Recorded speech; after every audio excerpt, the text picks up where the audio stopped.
Hello friend, welcome to my channel. জিমে গেলে যেমন সঠিক নিউট্রিশন, সঠিক খাদ্যের প্রয়োজন হয়, তেমনি বিভিন্ন ওয়ার্কআউটের সময়ও সঠিক খাদ্যাভ্যাসের প্রয়োজন।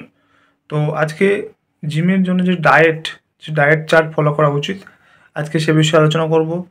এই ডায়েট চার্ট ফলো করলে জিমের সঙ্গে সঙ্গে ভালো এফেক্ট পাওয়া যাবে।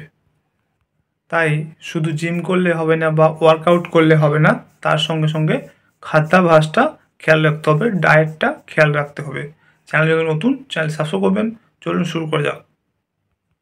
জিমে যাওয়ার সময় শক্তির জন্য প্রয়োজন জটিল কার্বোহাইড্রেট, পেশি মেরামতের জন্য চর্বিহীন প্রোটিন, এছাড়াও হরমোন নিয়ন্ত্রণের জন্য স্বাস্থ্যকর চর্বির উপর নির্ভর করে একটি সুষম খাদ্য।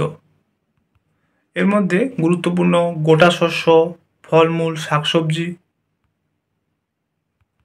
চর্বিহীন মাছ, মাংস, বাদাম, বীজ।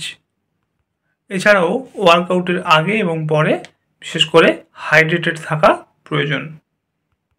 এবারে চলুন দেখে নেওয়া যাক জিমে পুষ্টি গ্রহণ সম্পর্কিত গুরুত্বপূর্ণ বিষয়গুলি। প্রাক ব্যায়াম অর্থাৎ জিমে যাওয়ার আগে কি কি নিয়ম ফলো করতে হবে। এই সময় কার্বোহাইড্রেটের উপর মনোযোগ দিন। আপনার ব্যায়ামের শক্তি বাড়ানোর জন্য 1 থেকে 2 ঘন্টা আগে কলা, ওটমিল, টোস্টের মতো সহজ হজমযোগ্য কার্বোহাইড্রেট খান। এছাড়াও অল্প পরিমাণে প্রোটিন খান পেশি মেরামতের জন্য, যেমন গ্রিক দই, প্রোটিন শেক ইত্যাদি। এরপর হচ্ছে হাইড্রেশন, অর্থাৎ আপনার ওয়ার্কআউট বা জিম শুরু করার আগে পর্যাপ্ত পরিমাণে জল পান করুন। এবারে ব্যায়ামের সময় কি কি নিয়ম মানতে হবে। হাইড্রেটেড থাকার জন্য নিয়মিত জলপান চালিয়ে যান। তীব্র বা দীর্ঘ ওয়ার্কআউটের জন্য ইলেকট্রোলাইটের ব্যালেন্সের জন্য একটা স্পোর্টস ড্রিঙ্ক বিবেচনা করতে পারেন। ওয়ার্কআউটের পরে কি কি নিয়ম মানতে হবে। পেশি পুনরুদ্ধারের জন্য আপনার ব্যায়াম শেষ করার 30 মিনিটের মধ্যে প্রোটিন যেমন মুরগি, মাছ, প্রোটিন শেক, কার্বোহাইড্রেট যেমন বাদামি চাল, মিষ্টি আলু ইত্যাদি। এছাড়াও স্বাস্থ্যকর চর্বি খেতে পারেন, যেমন অ্যাভোকাডো, বাদাম ইত্যাদি। এবারে কোন কোন জিনিস এড়িয়ে চলতে হবে।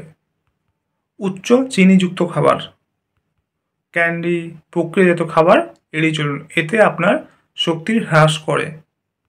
ব্যায়ামের আগে খুব ভারী খাবার খাবেন না।